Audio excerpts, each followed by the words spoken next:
নুমা হে না কইলাম যে মাইরেছি ভিডিও বানিয়েছি দাস না ভিডিও বানিয়েছি খারাপ কথা যা এই যা। তো বন্ধুরা আপনারা সবাই কেমন আছেন? তো আমিও ভাবছি আমরাও ভালো আছি, আনেরাও ভালো আছুন, কিন্তু জানি ভালো আছুন তাও হইস করলাম।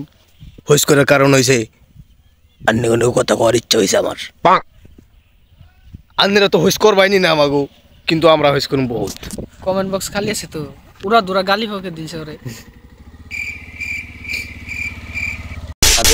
মানুষ হয়ে খালি চাই থাকে আমরা ব্লগ ভিডিও বানাই, মানুষ ভাবে কি যে আমরা মন পাগল হয়েছি বুঝছেন না, কি জন্য যে পাগল হয়েছি এটা তো মানুষ জানে না। আপনারা সবাই কেমন আছেন? ভালো আছেন না? না আন্নাগো ডিটেলস ইউজ করতেছে, আন্নাগো নিজের পার্সোনাল বস্তু শেয়ার করতেছে।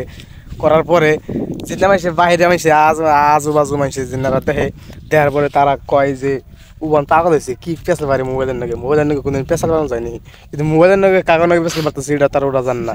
এটা তো ওরা কম পাই যায়। পরে তো কিছুমান গাওয়াইলা মানুষ এনারা তো মানে বহুত আনসাপোর্ট করে, ভাবে যে র্যাম ভাই আল্টো ফাল্টো হইতে পাগলামকে লাগিয়ে দিছে, বুঝে না কিছু না, কিন্তু বুঝে কাক করে মোবাইলই নাকি তো আবার গলার আওয়াজ চেঞ্জ করতেছে।